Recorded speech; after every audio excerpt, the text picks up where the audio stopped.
I came here to actually tell some stories about my, history with databases and how I got them lying again and again. I spent, I think, 15 years in tech. I joined Google 8 years ago to care less about databases. But I ended up actually working for Spanner, our distributed database. So this talk is really a personal story and a way to look into things more introspectively for me. So I realized that in the last 15 years, there are lots of things has changed, but there are a bunch of things that hasn't changed. The first one is almost all systems have stayed, and they still are. And storage systems often dictate the overall system design. This was true, 15 or 30 years ago. It's going to be true in the future as well, because the limitations and the capabilities they provide are very essential and always ends up being the main limitations. So we design systems around our storage systems. Databases naturally, obviously, a significant part of the storage. But on the other hand, databases are extraordinarily complex, and we haven't done a good job in terms of making them more understandable. So they are just like big, giant, black boxes. On the other hand, in the last 15 years, there are a few things that has changed. For example, we have larger systems now and we have more usage, especially with the internet. We are more connected, there are more devices, and connectivity, there's always like some online connectivity and availability is a huge topic. With the microservices, I think we have larger number of services in the critical path nowadays. We used to have few monoliths here and there, and now you can go to some companies and in the critical path you can see 20, 30 services sometimes. We have more global services, more global consistency requirements. When I mean by global services, I mean geo-replicated or geo-distributed systems, and if you want to have some data consistency, and it's really hard. Our users, on the other hand, have less tolerance to unavailability. We don't have like the local banks, for example, cannot really take the database down, do some upgrades or migrations. Our users are more sensitive to, availability issues. So we have to do a lot of things without downtime or very minimal downtime. We also have less tolerance to latency. We see latency as sort of like unavailability nowadays, and our users definitely are just expecting more and more every year. After I decided to work on databases again, I actually wanted to publish some of my earlier thoughts on what I think people don't know much about databases. And I put together this article. And funnily, this article got 500,000 reads in the first week. So I decided to just kind of like deep down in some of these topics and explain some of the issues, especially some of the issues that caused audit in my past in this talk. I will also try to mention how SRE has been instrumental for developers to finally understand how databases actually work, because most of our understanding of databases is coming from our production experience, and a lot of those fine-grained knowledge is not available to us as developers. This talk is going to touch on a variety of different topics, and these are all these high-level topics that I see people have misconceptions about databases. I will have to say that these topics are a very small subset of all the misconceptions, but these are the particular ones that I picked for this talk. So I'll start with ACID, and if you don't know what ACID is, I just really suggest you to learn what it is, especially if you're working with databases. And briefly, in a transactional database, if you're working with a transactional database, these are the set of properties that guarantee transactions are, processed reliably. This is like a set of minimal promises that you would expect from a database as an application developer and from its transactional behaviors. So you can rely on database transactions instead of implementing these capabilities in the application tier. Not every database is asset compliant. In the recent years, there is this concept called base, which people usually use for NoSQL databases. Even if your database is not asset compliant, I think it's just nice to understand that these concepts exist, because these are the things that you have to care as an application developer. If your database is not covering or implementing them properly, you just want to go and like see, how you're going to handle these issues. And even if your database is asset compliant, databases usually end up like compromising asset promises. I don't want to explain all of these topics, but I'll give you an example. I'll actually give you 2 examples. Atomicity, for example, means you can, in a transaction, you just want to do a bunch of different things. You want to do some reads, you want to do some writes. Atomicity allows you to commit everything together, all together, or roll back everything all together. So, if something fails in the middle or data was not what you expected, you can commit all these intermediate steps and none of the changes will go into the database. Or if everything succeeded and you have a nice state that you want to commit, then you can go and commit. So that's what atomicity. Durability, if I need to explain it, I'll actually give an example how databases compromise durability. So all of this, I'm explaining you like some of the definitions, because all of these items that you see, atomicity, consistency, isolation, and durability, sounds like they are very like basic and every database should have them, but like actually all of them are implemented with a lot of like compromises, even in asset databases. In the example here, this is an example of a durability compromise from an actual major database I don't want to name. What this database is doing is, rather than like taking every write and syncing it with the disk, it actually keeps everything in memory and it goes back to disk once a while. Because writing to disk is very expensive. Trying to like sync with the database very frequently is also an expensive thing. What they end up doing in order to improve performance is keeping things in memory and syncing with database once a while. But in this case, in this example particularly, you can see that the write one comes in and it's been synced. But when W2 comes in, there's a crash happens and the write actually has been lost. So what happens in this case? Most of the databases have some write-ahead logs. So rather than just going and like updating the data, they first write to the log that they're going to update the data. And if there's a crash happens, they can recover from that log and get back to the previous state. But the funny thing is these write-ahead logs are sometimes like way too optimized to implement something similar represented here. So rather than write into the log, they write to the memory and then sync with the storage only once a while. If that synchronization is like very frequently, it's fine because it's very unlikely that you're going to lose data. But there are some DBs that they're doing this like every once, 100 millisecond or 200 milliseconds. In this case, if in 100 millisecond you will receive something, and if you crash, then you will very likely to lose data. So this is an example of a durability compromise. You would believe that like everything you committed at the database would be persisted, but it's not always the case.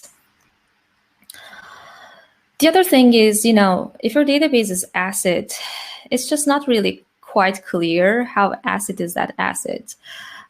One case study that I had a while ago was isolation levels. So in the standard, there is some isolation levels. Isolation allows you to kind of like isolate transactions from each other. If you start a transaction, if you just want to go and update, some data, read and update some data, the view it sees is isolated from another transaction that hasn't yet committed. So there are all these like different, levels, and they all have like different strictness. Serializable is the most strict one. Read uncommitted is the least strict one. And every database sort of like explaining like, hey, I support these, isolation levels, and giving you some APIs to basically like set the isolation level. So you as a user can actually switch back and forth. The only reason that they do this is like serializable, even though it's stricter, it's actually more expensive. So you actually may be fine with just read committed or repeatable reads. So they're giving you that option to kind of like switch back and forth. But in reality, it turns out like they're actually not what they say they are. Martin Kleppmann has this research from a while ago. There is a GitHub URL at the bottom, and he realized that like each isolation level advertised by the database actually is something else. And for example, this list is very large. If you go to the repo, I was only able to fit Postgres, MySQL, and one line from Oracle, but it actually captures all the major DBs.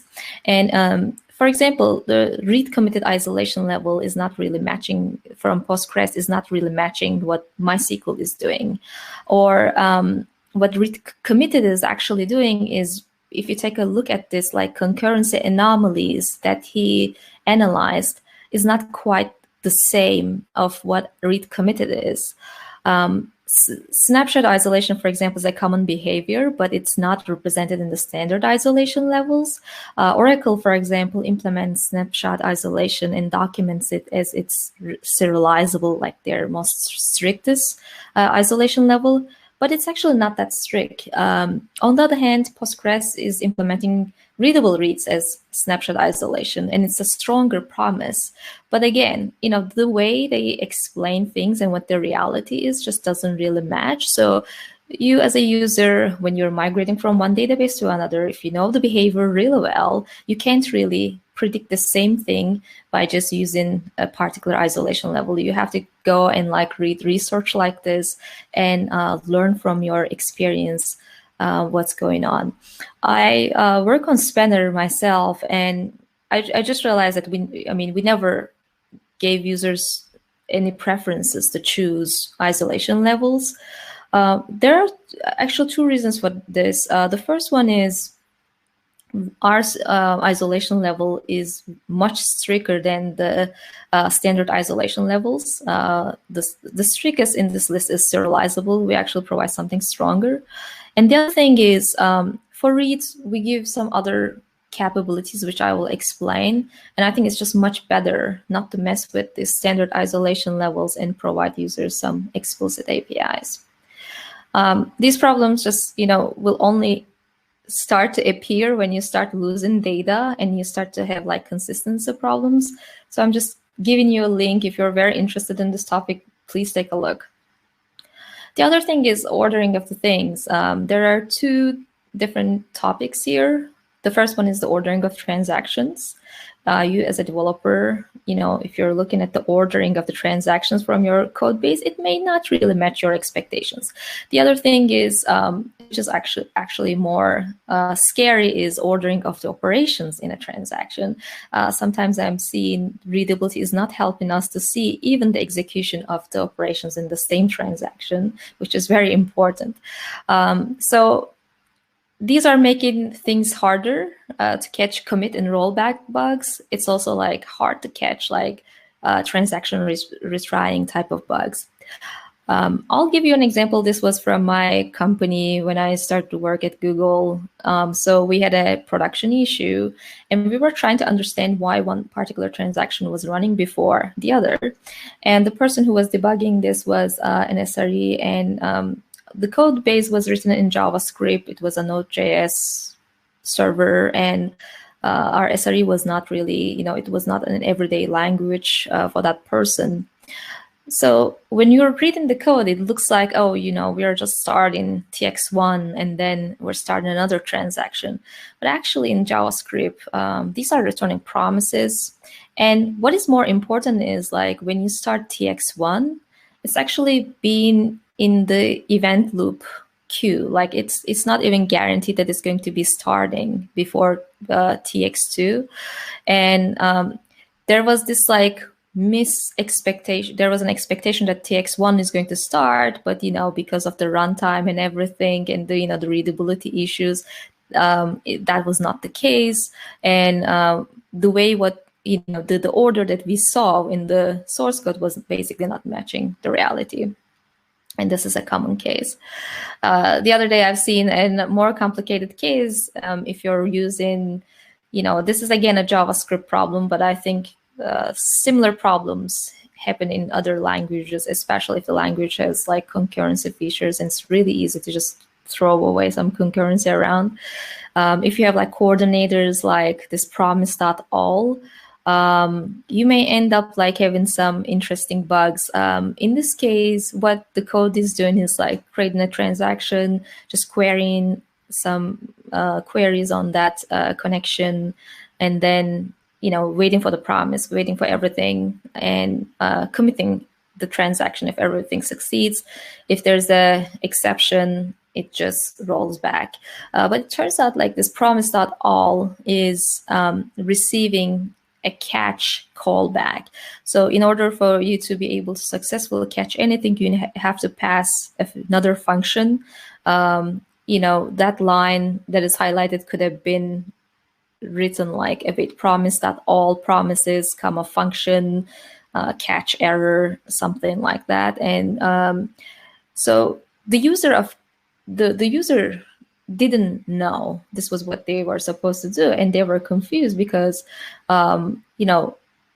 they were seeing some of the queries succeeding, even though some of the queries were failing. So it was compromising the atomicity of the transaction. Some of the queries were succeeding, some of them were failing.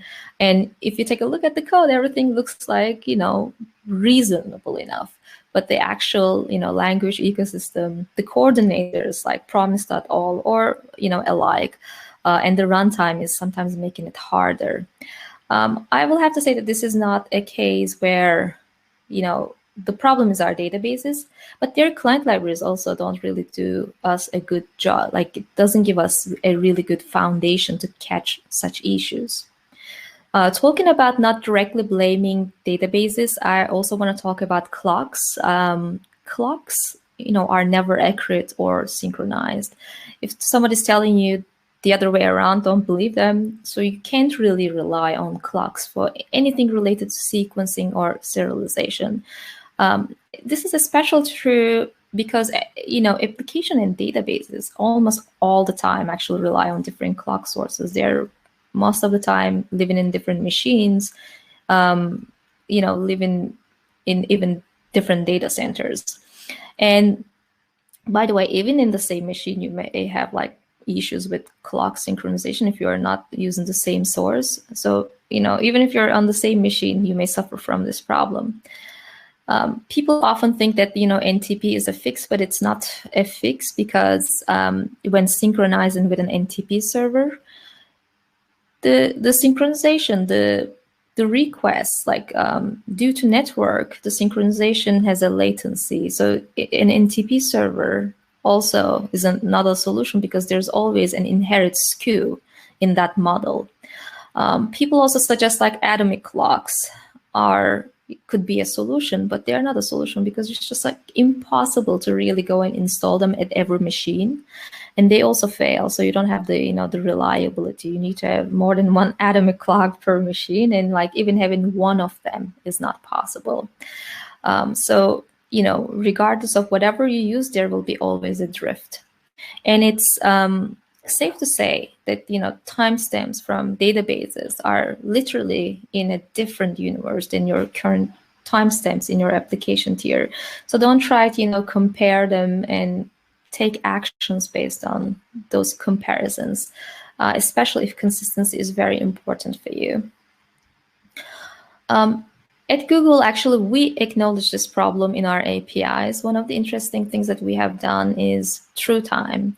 TrueTime is a clocking service at our data centers that is based on both atomic and GPS clocks. I don't want to give too much details about this implementation, but what is interesting about it is the APIs you use to engage with it is slightly different than your regular, timestamp time APIs. When you ask what's the time, it tells you, it doesn't tell you this is the time. It tells you the time might be somewhere between here and here. So there's always some uncertainty. And we know for sure that, the time is in between somewhere, but we don't know where. So this has very interesting, applications. You can first say, hey, I can sleep, this transaction can sleep until the end of the boundary, the latest timestamp that it returned. If I care if the time is passing T2, for example, in this case, you see that TT now is returning a boundary. Let's assume that the earliest was T1 and the latest was T2. You can say that I can sleep this thread if I really care about the time is passed beyond T2. So we go and inject some of the sleeps here and there if we really want to rely on the clock for doing synchronization. And this is a scary thing, and people are asking how much actually cost this makes. In the white paper that we released about Spanner, I think it's more around microseconds, 6 or 7 microseconds. And if the skew is larger, it means that everything is going to suffer from it because we will inject more latency. But in short, I just want to tell you that clocks are unreliable. If you're relying on clocks to do things, you're doing something wrong. You may come up with something like this, where you can actually, if you can measure the uncertainty and return an interval, at least in this system, you can easily tell if the intervals are overlapping or not. So if you have two transactions, running on different machines, you can tell if one transaction has run before the other one, or if they overlap. If there's an overlap, you can reject or you can make them wait and stuff like that. But just don't rely on clocks if you don't have anything like TrueTime. That's all I can tell. The other thing is, the replicated writes in databases. Anybody probably can give a 2-hour talk on different benefits and different replication models and the different trade-offs. It's a huge world. First of all, we can do replication asynchronously, semi-synchronously, or completely synchronously. You can use file system replication or logical replication. So rather than maybe replicating all the actual bits, you can rely on file systems replications, or you can rely on the same NFS. And if the NFS is backed by something already replicated, you don't have to go and replicate things at the database level. Replication can be log-based, trigger-based, or RPC-based. It could be only read-only replicas. This is the most common replication model, I think. Most of the people cannot really go and replicate different primaries because there are all these consistency-related issues. Replication could be per row or per partition. There are, again, a lot of different trade-offs. I've seen this chart from PostgreSQL a while ago, and you can see how crowded the space is. There are different implementations, as well as there are different trade-offs, different pros and cons. And this type of knowledge is what you actually learn by doing things in production and seeing what is affecting your consistency, what is affecting your availability, and what is impacting your performance. The reality is you can't have them all together all the time, and you have to make compromises. And the difficulty with databases is if they don't bless one way or the other, it's just really hard for the user to just go and figure this out without having any actual experience in production with against real like data. Coming from like writes to little bit to reads, I want to talk about a concept that is not really well known. This is called it's called stale reads, and it's just basically being able to read some sort of like a stale data. And some databases like PostgreSQL or Spanner has multi-version concurrency control. This allows the database to go and like store multiple versions of each row. So you can go back in time and read an older version. What is great about this is like that read is going to be lock-free because you're going back to a previous snapshot and reading from there. Stale data is great if you can tolerance just a little bit stale data, but it's also like genuinely good for some use cases, such as if you want to generate analytics from your database. You don't have to replicate your entire data to somewhere else to isolate it and run some analytics around it. Or if you want to generate some approximate aggregates, it might be useful, such as the number of rows, like some sums, some average, medians, and such. So these doesn't have to be like super accurate all the time. So you can just basically use stale data to generate those and update them along the way. As I mentioned, that I work on Spanner, which is a distributed database, and what is interesting about it is you can deploy it in a multi-regional way. So you may have like read replicas all around the world, and each time I mention this, everybody is like, "Hey, are you out of my mind? Like, how did you come up with this, and like, how does it actually work?" The trick here is our primaries are in one region, our read-write replicas are in one region, and we make all the like other read-only replicas living in other regions.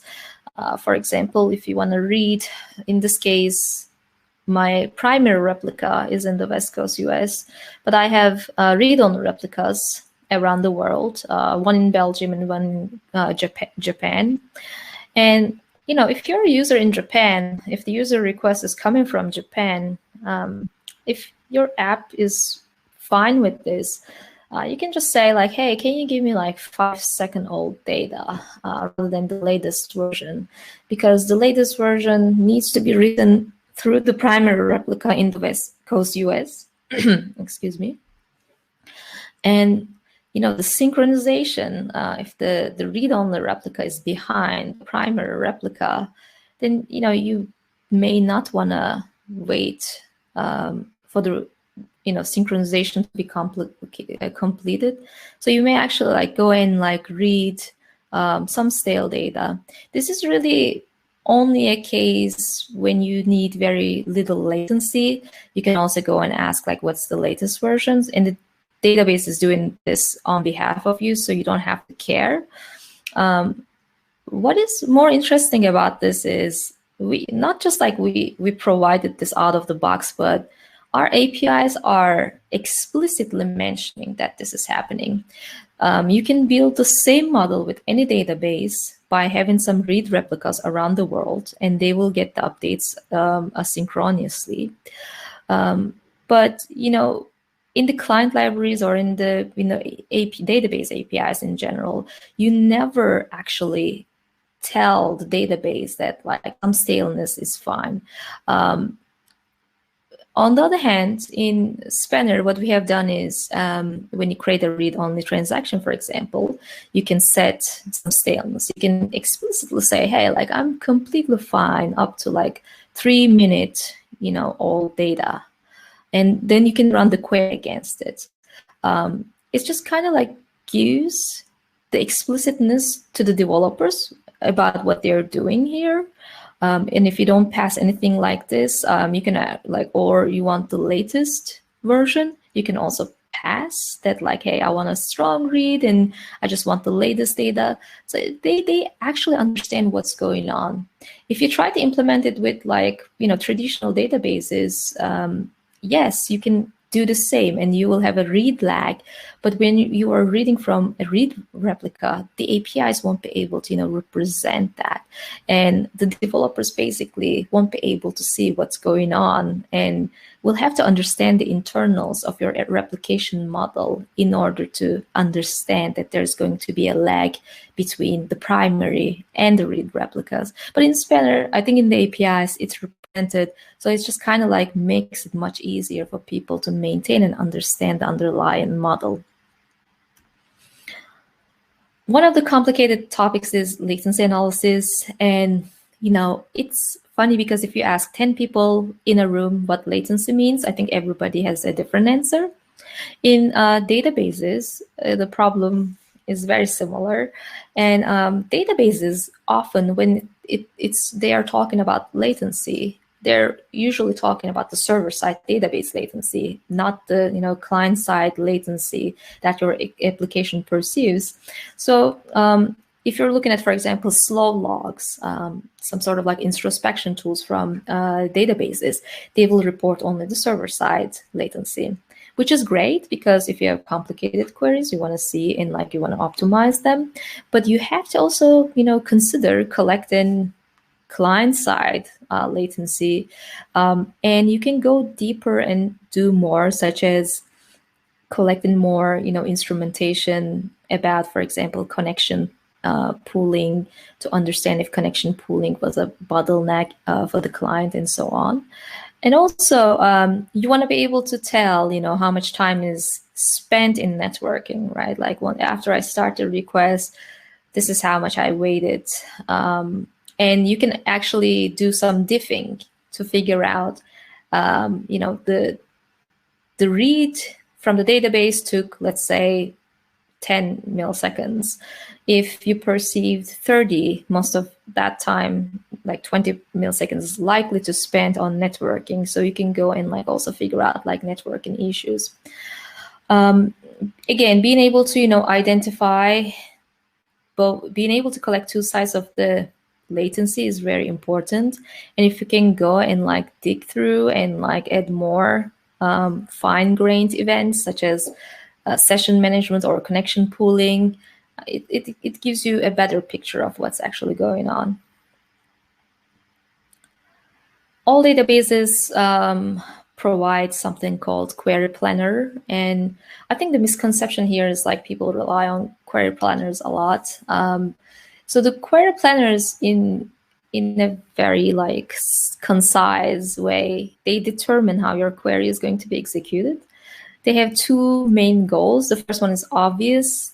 They want to go and plan the execution. The other thing is they can optimize and rewrite some of the queries. If you have some arbitrary stuff, or if you have an obviously unoptimized subquery, they can just do some rewrites and optimize things. For example, this is an example query, the select query. If you have the select query, query planner is going to take it and will decide how to execute this query. You can do two different things. You can actually do a bunch of different other things with this query, but I'll give you an example about what two things that you can do in order to scan. The first option you have is full table scan, and the other one is index scan if there's an index. So most of the people believe automatically that an index scan is going to run faster than the full table scan, but it's not. It may not be true because index scan needs to go and read the IDs and then go to the table, read those IDs, and put everything together and return. On the other hand, if the table is very small, full table scan can just return really, quickly. So query planner's job is this, just trying to figure out which one is the best. But, and there's a but for everything, query planners unfortunately have limited signals. They rely on, statistics that are somewhat, not super up to date. So they don't have a lot of precise, they can't really decide on really precise things. And they can't really always predict the best option because of this reason. We practitioners use planners to debug poor performing queries, but we sometimes see that like the planner thinks the way it does because of various different reasons, but it might be very different than the actual cost. For example, what planner estimated in terms of, in terms of cost might be very different from the runtime cost. I'm seeing some databases providing tracing, for example, internal tracing, execution tracing is a tool. So you can actually like run things in real life and try to like measure the cost and have an actual understanding. So if you're relying on like query planners and thinking that like they will be the best in terms of coming with the best options all the time, that might not be true. And if you can go and like dig down and like learn more, you can actually give your database some sort of like hints when you're running these especially really big, poor performing queries. Benchmarking is the last thing that I want to talk about. And, there are a lot of like standardized tests such as OLTP, but these are not always like extraordinarily useful. What we suggest people is to usually like set up real like data and then measure, latency and throughput per transaction against your actual transactions rather than like some, standardized reads or writes or like some, standardized transactions. You can also measure the number of scanned rows, especially for large queries, so you can have like a better understanding of, how many rows the query has to go through in order to serve you. And you can measure some other stuff like connection pooling performance, which is often a case for lots of people. Like they don't necessarily understand what is good, connection pooling, why it matters. And as soon as they start to see like it's actually a bottleneck in a lot of cases, they realize that why it exists and like what is the best option and so on. So I really suggest people to also care about connection pooling when they're benchmarking. But when to benchmark is another topic. I think, you have a bunch of different reasons to benchmark. The obvious one is when you're just evaluating a database, it's important to see, how it's going to handle. If you're especially like migrating from one database to another one, it might be useful to just kind of like set up a similar environment with similar data, similarly distributed data and size to see how the queries are going to be running. And the other thing is, before upgrading to a new database version, the new database versions can introduce regressions. So it's just important for you to just go and capture them before going to production.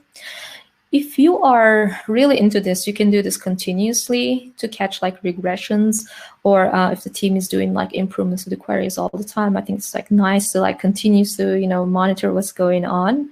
But it's harder, and, like little wins may look like big wins, but they might not be that big in reality. So you have to be some sort of like have a better understanding of what you can benchmark and why it matters, and how you should benchmark in order to continuously start doing this.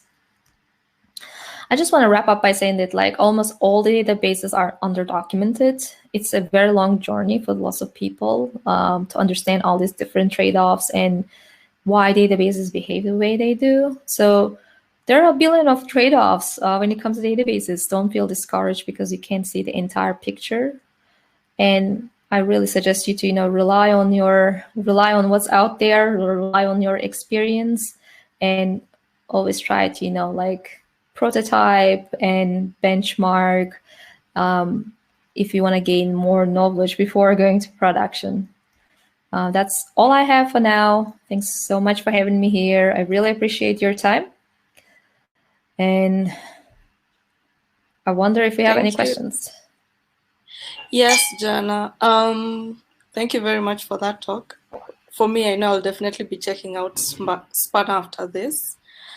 Sarah also says thank you for the talk. That was I feel like we don't have any questions. If you have any questions, my email is here, so feel free.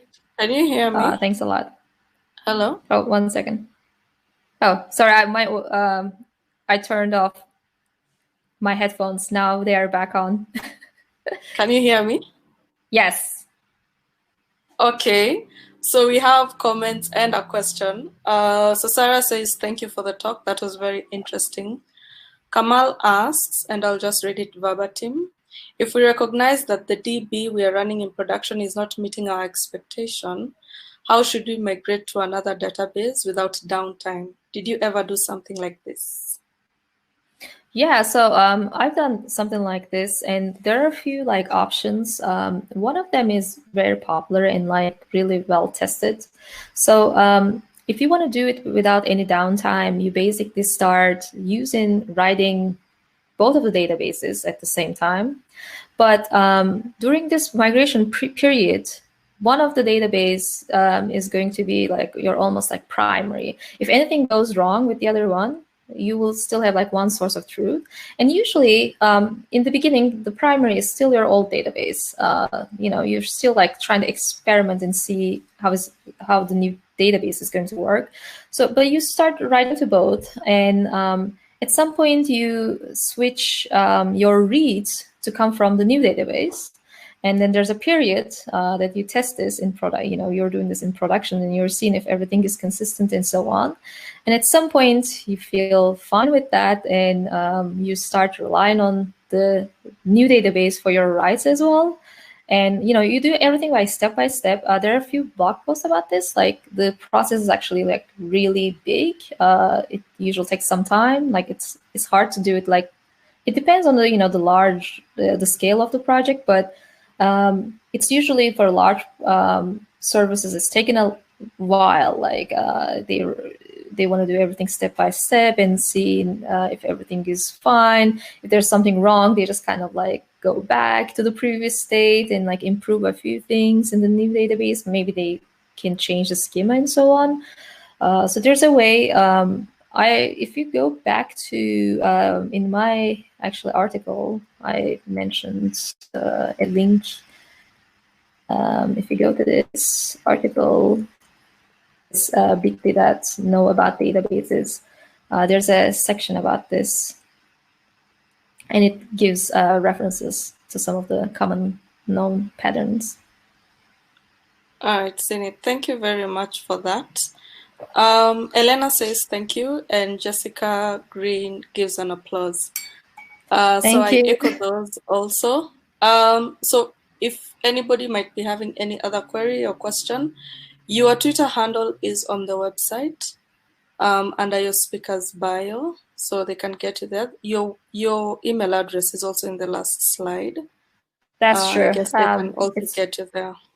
Exactly. It's jbd@google.com. All right. Thank you very much. Thank you so much. So I think we'll just wrap up today's session. Tomorrow we start at 9 a.m. That is CEST. That should be around GMT +2. So 9 a.m. we'll be having our first speaker at 9:15 a.m. So we'll have 3 more sessions to go tomorrow. Thank you, everyone. Yeah. Thank you, Kamal. Thank you. Yeah, I think we can call it a successful first day. See you guys tomorrow.